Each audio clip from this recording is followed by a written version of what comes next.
If you wanted to stop Africa from becoming a superpower, you wouldn't have to invent a new strategy. The blueprint has already been written, tested, and perfected over centuries. You'd start by making sure Africa never unites. The easiest way to do that is by keeping people divided along ethnic, tribal, and religious lines. If they ever start working together, remind them of past grievances. Stoke old wounds. Fund separatist movements. Keep border disputes unresolved. Make sure every time they take one step forward, they take 2 steps back because they're too busy fighting each other. You'd install leaders who serve foreign interests, not their people. Find the most corrupt, the most easily manipulated, the ones who crave wealth and status more than progress. Offer them power in exchange for loyalty. If a leader rises who actually cares about Africa, get rid of them. Assassinate them if necessary. But if that's too messy, just destabilize their government and back a coup. If they talk about nationalizing resources, make an example out of them. If they try to unite Africa, take them out before the idea spreads. You'd keep Africa economically weak by making sure it never industrializes.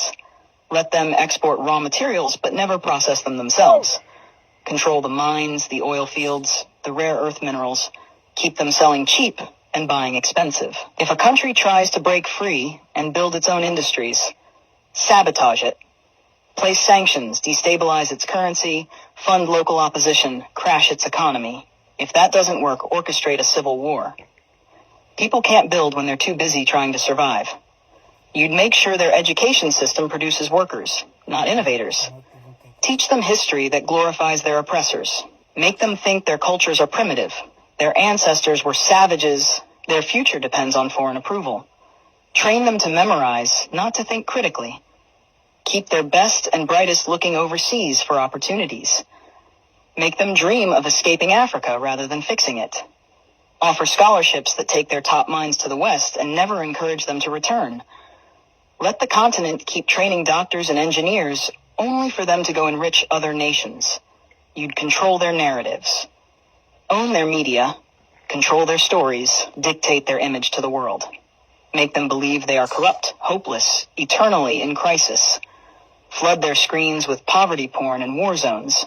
Show them charity ads that make them believe they are helpless without foreign aid. Downplay their successes.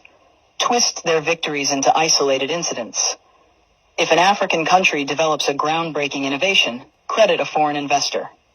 If an African leader implements a successful policy, frame it as an anomaly rather than proof of competence. You'd make sure they remain dependent. Drown them in debt. Offer loans with impossible conditions. Force them to privatize everything so foreign corporations own their water, their electricity, their land. When they struggle, give them just enough aid to keep them alive, but never enough to make them self-sufficient.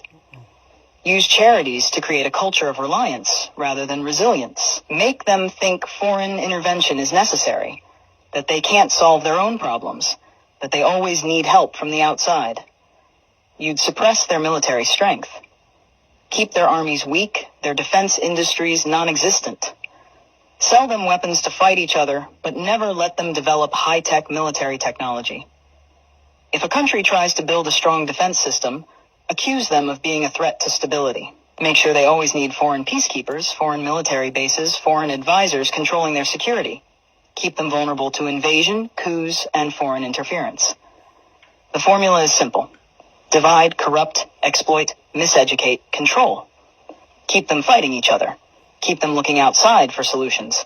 Keep them poor, dependent, insecure. Make sure every attempt to break free is met with resistance so strong that the next generation thinks twice before trying again. This isn't a theory. It's history. The real question isn't how to stop Africa from becoming a superpower.